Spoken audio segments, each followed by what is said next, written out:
All right, let's dive into a part of the German language that can feel, well, a little like a secret code, prepositions.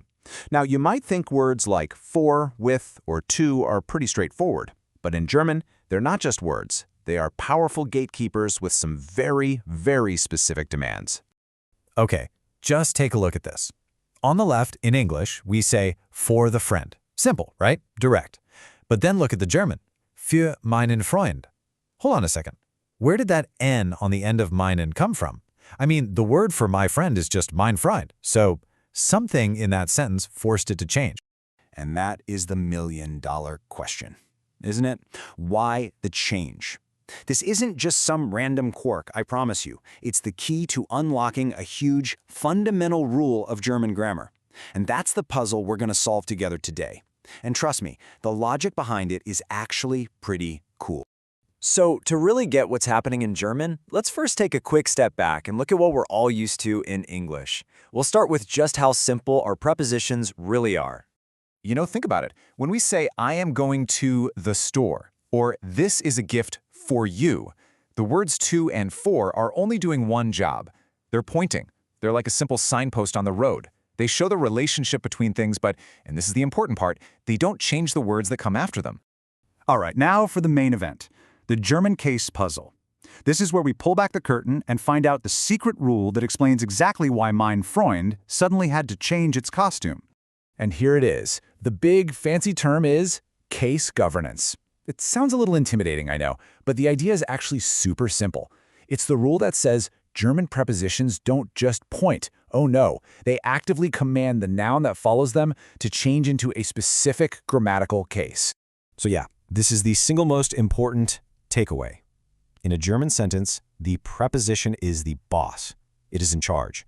When it shows up, it points at the noun right after it and says, you. Change your form right now to match my rule. And it's not a suggestion, believe me, it is a command. Now, these bossy prepositions, they belong to different teams, and each team has its own specific demand. So let's meet the first team.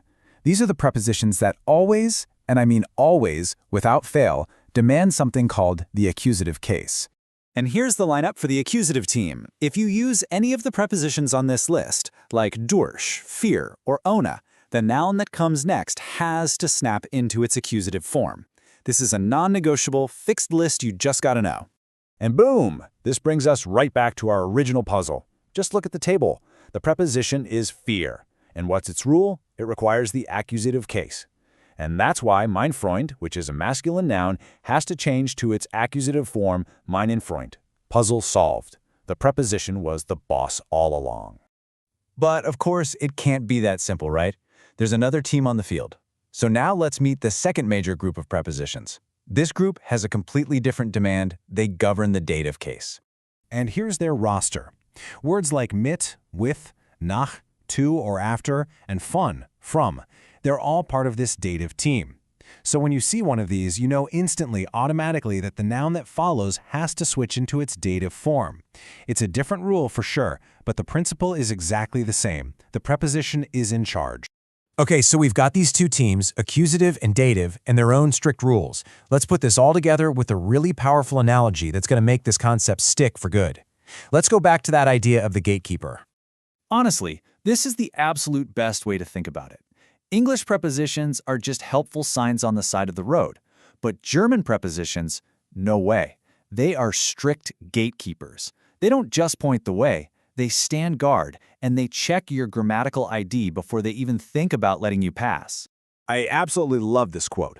Think of it like this. The noun walks up, and the preposition, our gatekeeper, stops it and says, let me see your badge. Is it an accusative badge, a dative badge? If that noun isn't wearing the right one, it is not getting into the sentence correctly, period. So whenever you're building a German sentence, here's your new mental checklist. It's a simple three-step check. First, spot your preposition. Second, remember which team it's on. Is it accusative or dative? And third, just make sure the word that follows is wearing the correct case badge. That's it. So there you have it. The secret isn't that German is random. It's that it's actually incredibly precise. These prepositions, they aren't just little words. They are the powerful governors of grammar. And now you know the rules of the game. So the only question is, are you ready to go meet the gatekeepers?